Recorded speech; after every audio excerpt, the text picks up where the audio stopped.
Hello everyone, welcome to my channel. I'm a beginner anime reviewer, and my mission is to bring you the most exciting and captivating anime stories in a concise and easy to follow format. If you love anime but struggle to find the time, hit that subscribe button and join me on this journey.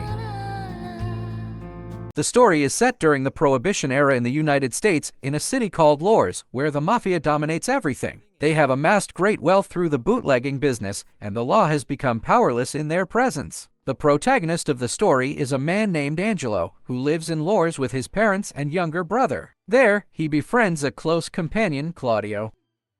Although Angelo comes from a privileged background while Claudio is from a poor family, this does not affect their friendship in the slightest. Angelo's parents also often look out for Claudio. However, a sudden turn of events completely changes their lives. That day, Claudio came to celebrate Angelo's birthday. However, as he needed to take care of his sick mother, Claudio had to return home before dinner. Reluctantly, Angelo bid farewell to his friend. Just then, he suddenly heard the distant roar of a car engine. Angelo knew it was his father returning. He immediately took his younger brother and hid in the closet, hoping to surprise his father.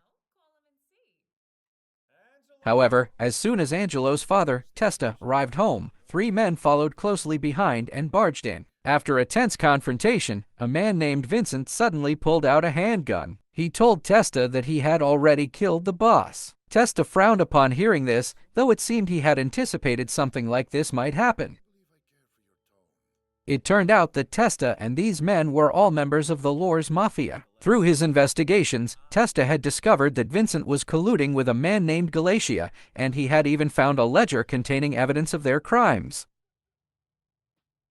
Facing Vincent, Testa demanded, "The boss treated you well. Why would you do this?" Vincent didn't offer much explanation, simply stating that it was all to protect the gang. After saying this, he ordered Testa to hand over the ledger, but Testa showed no intention of yielding. Seeing this, Testa's wife hurriedly pleaded with Vincent to spare her husband. However, Vincent responded by striking her to the ground with an elbow. Angelo and his younger brother watched in horror from a distance. When his younger brother saw their mother being hit, he immediately rushed out of the closet to her side. Instantly, the gunmen's weapons were aimed at the mother and son.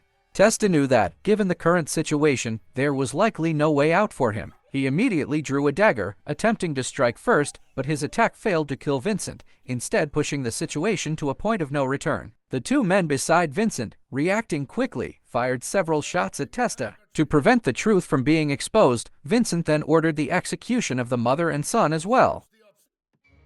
Knowing that Testa had another son, he instructed his men to immediately search for Angelo. Terrified by the scene before him, Angelo dared not make a sound. From a distance, he couldn't fully grasp what was happening. He only saw his family members fall one by one into a pool of blood. Trembling, Angelo hid in a dark corner. After ensuring that no one was around, he rushed out of the house, but his escape was noticed by a man named Nero.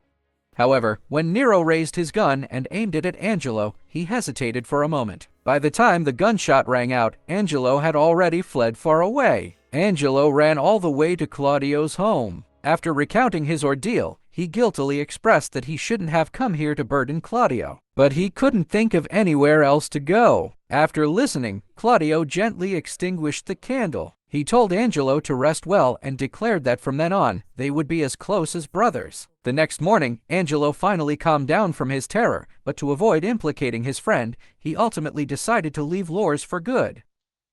Time flew by, and in the blink of an eye, 7 years had passed. Throughout these years, Angelo had been consumed by hatred and despair. He had taken on the alias of Avilio and was living in a dilapidated shack. To those around him, he seemed like a walking corpse devoid of life. However, one day, Avilio received a mysterious letter. After reading it, a chilling smile spread across his face.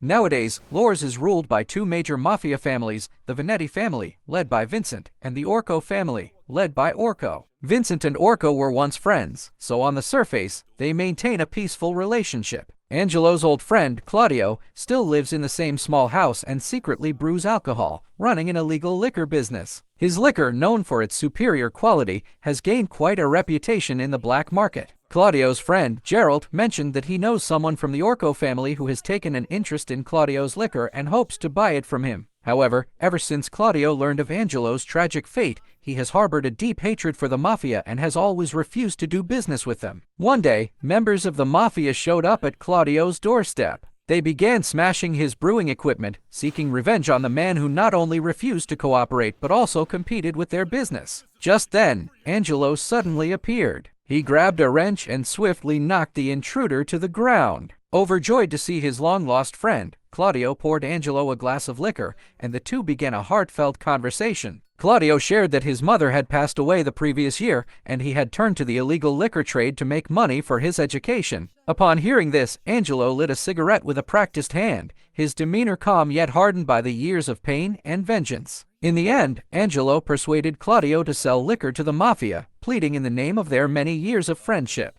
Claudio didn't know what Avilio was thinking, but seeing the determination in his friend's eyes, he ultimately chose to trust Avilio's decision. To get closer to the Mafia, Avilio and Claudio went to a bar controlled by the Mafia and pitched their liquor to the bartender. Coincidentally, two members of the Venetti family happened to be in the bar at that moment. After tasting Claudio's liquor, they were immediately captivated and offered to buy it on the spot. However, just at that moment, a man named Van Gogh burst into the bar. He had recently joined the Orco family, but his reckless behavior had already made him infamous. Van Gogh had recently discovered that a man named Nero from the Venetti family had stolen their liquor, and he had come here to settle the score with Nero. Van Gogh raised his gun and demanded to know where Nero was, but no one responded for a long time. Growing impatient, he called Claudio forward, intending to make an example of him. Seeing someone in danger, Avilio immediately stepped forward and declared, "I am Nero."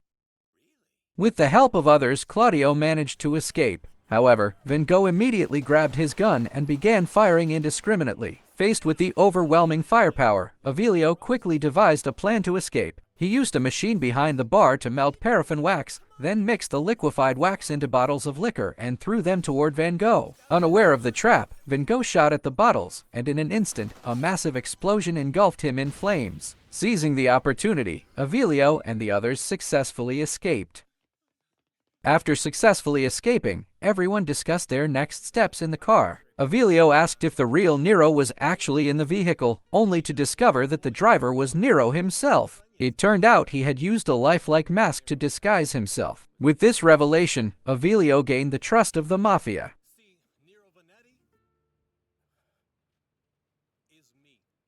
In fact, what Van Gogh had said about the stolen liquor was true. Not long after the incident, Nero's subordinates, Tronco and Vano, made another attempt. However, this time, they were caught red-handed by members of the Orco family. Vano barely managed to escape by clinging to the underside of a car, but Tronco was killed by Orco's men.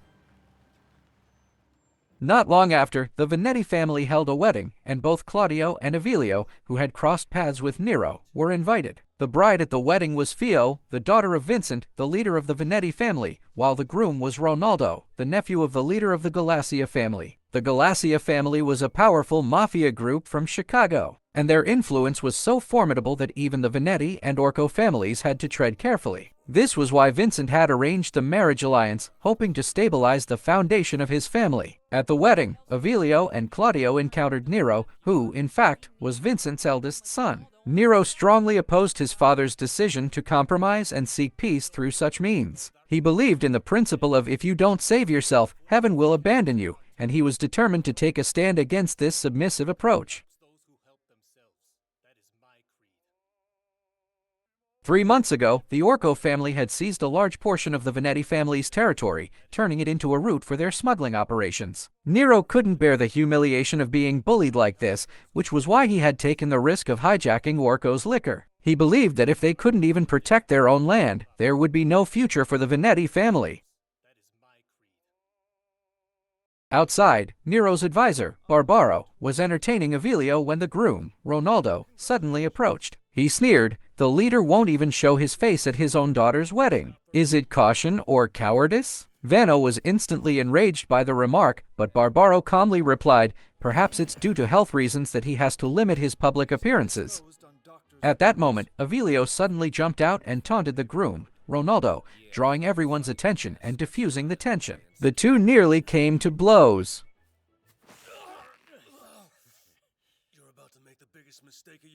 As the situation descended into chaos, it was thanks to the timely intervention of the bride, Theo, that the crowd eventually dispersed and order was restored. After this incident, Nero and his men recognized the extraordinary courage and determination in Avilio. Following the event, Nero gathered his subordinates to discuss their future plans. Vano insisted that they could no longer tolerate Orko's oppression and that Van Gogh, the troublemaker, had to be eliminated.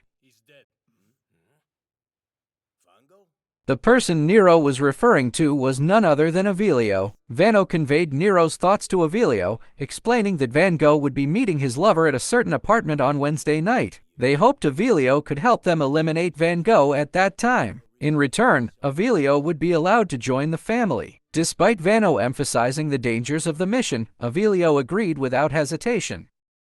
Hearing the conversation between Avilio and Vano, Claudio was utterly shocked. He had initially thought Avilio simply wanted to do business, but now he was aiming to join the mafia. In response, Avilio slowly pulled out the letter he had received. The letter was from someone who claimed to be a close friend of his father. The writer expressed a willingness to help Avilio seek revenge and had included the names of the men responsible for his father's murder.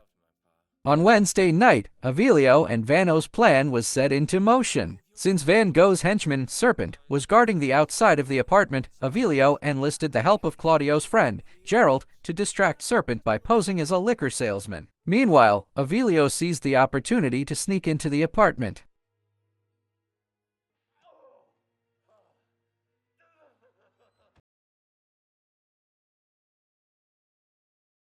At that moment, Van Gogh, who had a penchant for unconventional pleasures, was enjoying himself with his lover. Suddenly, he noticed through the mirror that a gun was pointed at him. In a split second, Van Gogh rolled off the bed and, catching Avilio off guard, grabbed a knife and held his lover hostage. Van Gogh had sensed that Avilio couldn't bring himself to harm an innocent person, and indeed, Avilio hesitated. Seizing the moment, Van Gogh reached for the gun by the bedside and, after a barrage of shots, managed to escape the room.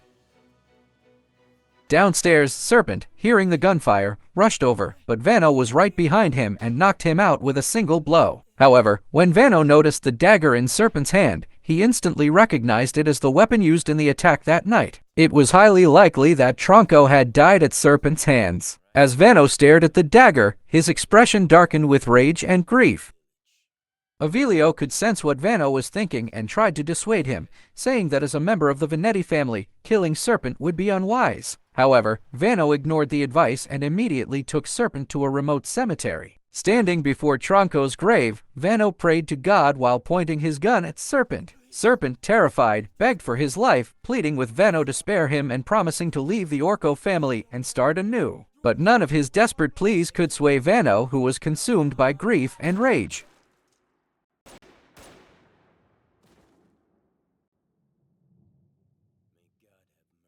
Avilio suddenly emerged from behind a tree, ambushing and killing Vano. Before Vano died, Avilio revealed that he was the child they had failed to kill all those years ago. Vano, in shock, gradually stopped breathing. Avilio had completed his first act of revenge, but the path ahead was fraught with even greater danger. How would Avilio continue his quest for vengeance? And who was the mysterious sender of that letter?